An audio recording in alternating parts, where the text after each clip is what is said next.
One thing is clear. Apple and Meta have very different visions for the future. Apple's Vision Pro may not be perfect and has its own share of flaws, but Cupertino seemingly has a different answer for what a face computer should be. When Apple announced the Vision Pro during its WWDC conference last week, many jumped to the conclusion that Cupertino's vision for a spatial computer was no different to Meta's chief executive Mark Zuckerberg's push into the metaverse but presented differently. In fact, a large section, including Zuckerberg himself, mocked the Vision Pro for being expensive and not magical and antisocial. Apple fans may be fuming over Zuckerberg's reaction to the Vision Pro, but if you read his statement closely, it becomes clear that both Apple and Meta have very different visions of what the future holds. In many ways, not only do the two brands have different approaches but also different messages. While Meta completely pivoted its metaverse strategy with a headset that will be essential to experience a singular experience, like gaming, for example, Apple took an alternate approach with the Vision Pro. It's calling it a general computing platform that brings many experiences. The Vision Pro is a space where you experience the existing internet from a different lens. That's where things get interesting because Apple, unlike Meta, isn't trying to build Internet 2.0 or Metaverse, which Zuckerberg describes as a fully realized digital space that exists beyond the one in which we live. This could be the reason why Apple didn't mention words like headset, virtual reality and metaverse while announcing the Vision Pro. Not only did the move allow Apple to separate the Vision Pro from the competition, but Cupertino in a way proved how big a flop the metaverse was both as a concept and the direction Meta went with. Apple may not be calling the Vision Pro a headset and touting the device's software tailored toward more immersive experiences. Cook's choice of words. So today, I'm excited to announce an entirely new AR platform with a revolutionary new product.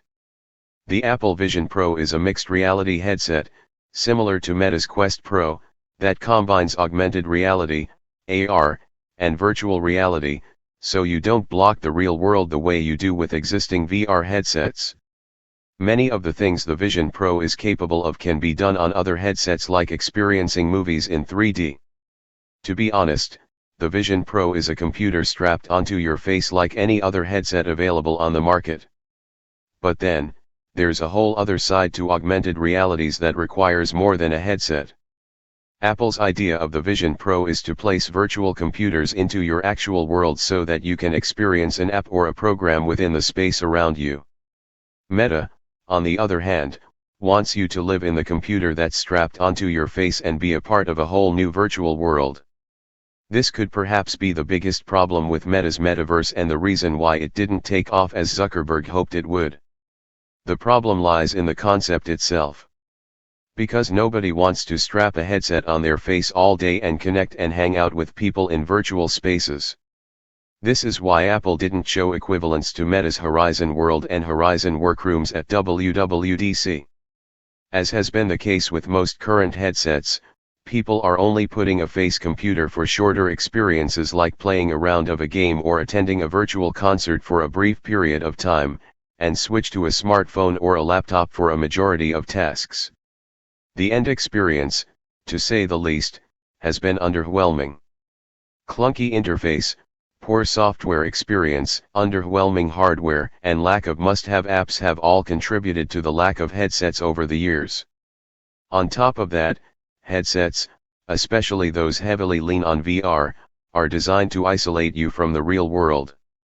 Although the Vision Pro doesn't launch until 2024 and there might be conflicting views on what is being shown in pre-approved footage and when the actual users can actually put on and try it out, Apple does seem to have avoided the pitfalls Meta and others have fallen into. That's evidenced by the fact that Apple wants the Vision Pro to work and function just like a regular computer with a reimagined user that can be operated with a blink, gesture, or voice command. During its WWDC keynote, Apple demoed its own apps that you may already use, such as FaceTime and Safari. Popular programs such as Excel, Word, and Teams will also be compatible with the new headset. Of course, Apple would want developers to develop new types of apps and experiences for Vision Pro. That's important, how developers leverage three-dimensional space in new ways. But the conversation is no more about killer apps, a thing that hampered the growth of the extended reality, XR, space for years. Rather, Apple seems more interested in how to bring your favorite iPhone or Mac app to the Vision Pro. Apple's Vision Pro may not be perfect and has its own share of flaws, but Cupertino seemingly has a different answer for what a face computer should be. Even if you may not fully agree with Apple's vision for spatial computing or the $3,499 asking price of the headset, the pitch for a general-purpose computing platform doesn't seem like a sham. Rather, it seems believable to the extent that maybe one day face computers could be used as alternatives to smartphones and laptops.